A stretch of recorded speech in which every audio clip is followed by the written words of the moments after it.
ഇടുക്കി മറയൂർ ചിന്നാർ റോഡിലെ കാട്ടാനകൾ ഇറങ്ങിയ കാര്യം ഞാൻ പറഞ്ഞു. മറയൂർ ഉദുമൽപേട്ട അന്തർ സംസ്ഥാന പാതയിൽ കുറേ നേരം ഈ ഗതാഗതം ഇവർ തടസ്സപ്പെടുത്തി. ഈ മകാത്മാക്കൾ കഴിഞ്ഞ ഒരാഴ്ചയായി കാട്ടാനകൾ റോഡിലിറങ്ങുന്ന പതിവാണെന്ന് നാട്ടുകാരുടെ പരാതി. രാഹുൽ വിജയൻ വിവരങ്ങളുമായി ചേരുന്നു. കണ്ടില്ലേ, കുറുക്കെ ഒറ്റ നീപ്പാണ്.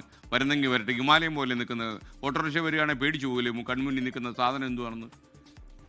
എൻ്റെ അമ്മ. ഓക്കെ, നമ്മൾ ശരിക്കും ഈ വണ്ടി ഓടിച്ച് വളവ് തിരിഞ്ഞൊക്കെ പോകുമ്പോൾ ശ്രദ്ധിച്ചു വേണം. വളവിൽ ചിലപ്പോൾ ഇതുപോലെ സാധനം അങ്ങ് നിൽക്കുകയായിരിക്കും. അതിൻ്റെ പിൻഭാഗത്ത് പോയി ഇടിച്ചു കഴിഞ്ഞാൽ പിന്നെ നമ്മുടെ ജീവിതം ബാക്കിയുണ്ടാവില്ല. രാഹുൽ വിജയൻ ഇടുക്കിയിൽ നിന്ന് ആനയുടെ കഥയുമായി ചേരുകയാണ്.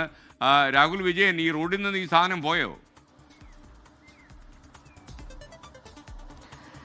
റോഡിൽ നിന്ന് ഈ കാട്ടാനകൾ മാറിയിട്ടുണ്ട്. ഇന്ന് പുലർച്ചെ ഇറങ്ങിയ കാട്ടാനകളുടെ ദൃശ്യങ്ങളാണ് ഇത് എന്നുള്ളതാണ് ഏറ്റവും പ്രധാനപ്പെട്ട കാര്യം. മറയൂരിൽ നിന്ന് തമിഴ്നാട് ഉദുമൽപേട്ടയിലേക്ക് പോയ വാഹനങ്ങളാണ് ഈ കാട്ടാനകൾ തടഞ്ഞത് എന്നുള്ളത് മനസ്സിലാക്കാനും കഴിയുന്നുണ്ട്. പച്ചക്കറി എടുക്കാൻ പോയ ആളുകളുടെ വാഹനമാണ് തടഞ്ഞത്. അവരെടുത്ത ദൃശ്യങ്ങളാണ് ഈ കാണുന്നതും.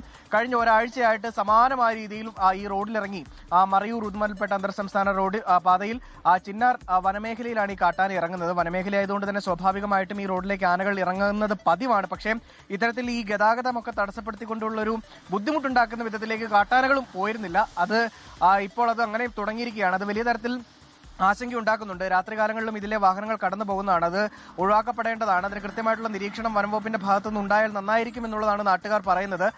ഇവിടെ ആളുകളുടെ ഭാഗത്തു നിന്നും ചില വീഴ്ചകൾ സംഭവിക്കുന്നുണ്ട്. കാരണം ഈ ആനയൊക്കെ ഇങ്ങനെ ഇറങ്ങി നിൽക്കുന്നത് കാണാൻ വേണ്ടി വാഹനങ്ങൾ നിർത്തുന്നു. മാത്രമല്ല ഒരു സെൽഫി എടുത്തേക്കാം എന്നൊക്കെ കരുതുന്ന ആളുകളുമുണ്ട്. കഴിഞ്ഞ ദിവസം സെൽഫി എടുക്കാൻ ശ്രമിക്കുന്നതിനിടെ ഒരു കൊമ്പനാന ഒരു യുവാവിനെ ഓടിച്ചിരുന്നു. അത്തരം സംഭവങ്ങൾ കൂടിയുണ്ട്. മാത്രമല്ല അനാവശ്യമായിട്ട് ആ പാതയിൽ വാഹനങ്ങൾ നിർത്താതിരിക്കുക. ആനകൾ എപ്പോൾ വേണമെങ്കിലും ഇറങ്ങി വരാവുന്നതാണ്. ആനകളെ കണ്ടാൽ വാഹനങ്ങൾ പിന്നോട്ടെടുത്ത് മാറുക.